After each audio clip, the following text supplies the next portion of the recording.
नमस्कार, super India news TV में आपका स्वागत है। मैं हूं राजेश आर्य। आइए देखते हैं आज का विशेष समाचार। अराजकता फैलाने की खुली धमकी। अराजकता फैलाने की धमकी से किसी प्रस्तावित कानून के खिलाफ मोर्चा खोलना संविधान पर सीधा हमला है।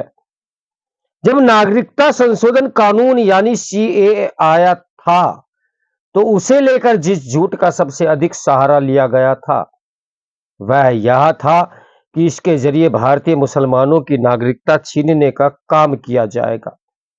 इसी तरह 3 कृषि कानूनों के विरोध में यह झूठ जमकर फैलाया गया था कि इनका उद्देश्य किसानों की जमीन छीनकर उन्हें उद्योगपतियों को देना है। अब वक्फ संशोधन विधेयक को लेकर भी ये झूठ फैलाया जा रहा है कि इसके जरिए मुसलमानों की मस्जिदें, दरगाह, कब्रिस्तान छीन लिए जाएंगे। इस झूठ का सहारा रमजान के दिनों में भी लेने में संकोच नहीं किया जा रहा है। इस विधेयक के खिलाफ दिल्ली में जंतर मंतर पर ऑल इंडिया मुस्लिम पर्सनल लॉ बोर्ड की ओर से आयोजित प्रदर्शन के दौरान इसी झूठ को कई बार दोहराया गया।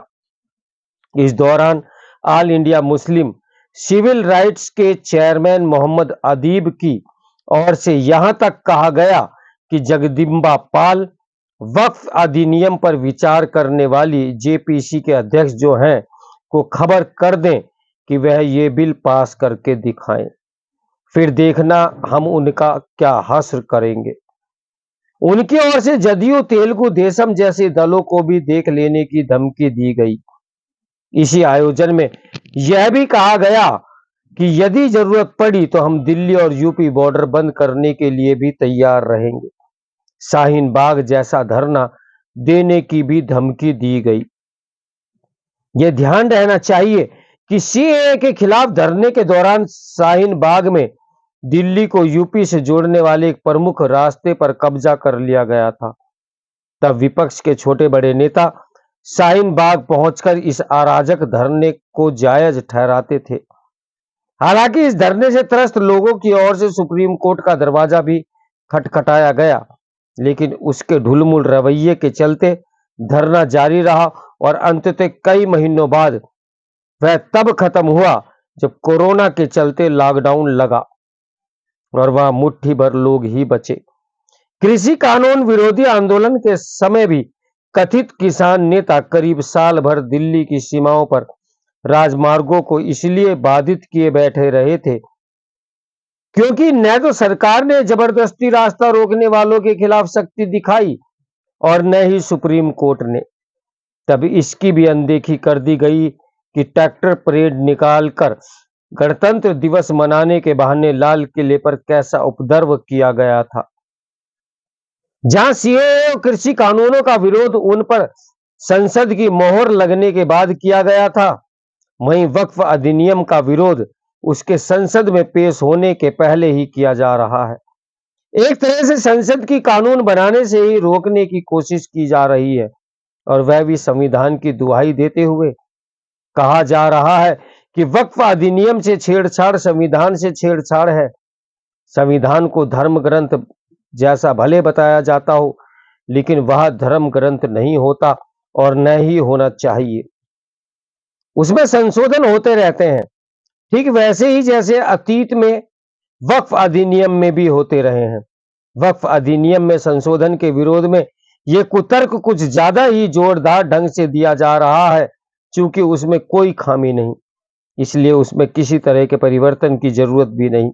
ये कुतर्क तमिलनाडु, कर्नाटक, केरल, गुजरात, उत्तर प्रदेश, मध्य प्रदेश समेत अन्य राज्यों से हैरान करने वाली उन खबरों के बाद भी किया जा रहा है, जिनके तहत यह उजागर हुआ कि वक्फ बोर्डों ने किस मनमाने तरीके से किसानों, मछुआरों, आम लोगों की जमीनों को वक्फ संपत्ति घोषित कर दिया। तमिलनाडु में तो 1500 साल पुराने यानी इस्लाम के उदय के पहले के एक मंदिर की जमीन को ही वक्फ संपत्ति बता दिया गया। वक्फ बोर्डों के पास रेलवे और सेना के बाद सबसे अधिक जमीन है, लेकिन उसके हजारों संपत्तियों को लेकर विवाद है। इनमें से अनेक विवाद अदालतों में विचाराधीन है। इसके बाद भी मौजूद वक्फ अधिनियम को सही ठहराया जा रहा है। यदि इस वक्फ अधिनियम में कहीं कोई विसंगति नहीं और वक्फ बोर्ड सचमुच निरक्षीर तरीके से संचालित हो रहे हैं, तो फिर क्यों न अन्य समुदायों के लिए भी ऐसे ही बोर्ड बना दिए जाएं। शायद हिंदू समाज को ऐसे किसी बोर्ड की आवश्यकता सबसे अधिक है, क्योंकि इसके उसके धार्मिक स्थलों की संपत्ति पर कब्जा या फिर उनका दुरुपयोग होता रहता है। आखिर ये कहाँ का न्याय है कि एक समुदाय के धार्मिक स्थलों का नियमन संचालन तो सरकारें करें, लेकिन अन्य समुदाय के धार्मिक स्थलों का संचालन उसके खुद लोग करें। क्या अंग्रेजों की तरह आज के शासक भी ये मानते हैं कि हिंदुओं को अपने धार्मिक स्थलों के संचालन का शऊर नहीं है? निसंदेह ऑल इंडिया मुस्लिम पर्सनल लॉ बोर्ड और उनके साथ खड़े विपक्षी दलों को वक्फ संशोधन अधिनियम के विरोध का अधिकार है। यह विरोध संसद के भीतर और बाहर भी किया जा सकता है और इस अधिनियम को संसद की स्वीकृति मिलने के पहले भी, लेकिन इसकी अनुमति किसी को नहीं दी जानी चाहिए कि वे विरोध के लिए हिंसा और अराजकता का सहारा लें।